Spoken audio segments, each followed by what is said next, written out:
This is a 2008 Chevy Malibu LS. We're going to be replacing the multifunction switch. Super easy, probably the easiest multifunction switch I've ever replaced. First thing we want to do is unlock the steering wheel, pull it out. We can lock it back up for now. This gives us perfect access to our three 7mm bolts underneath.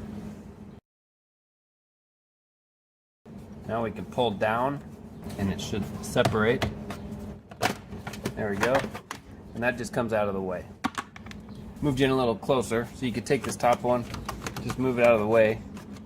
So there's two clips. There's one right here and then one right here, top and bottom. So we could pull the connectors off. Two connectors, 1, 2, and then these clips. Push down on the top, push up on the bottom, and it comes right out. Simple as that. New one goes in, clips in, plugs in,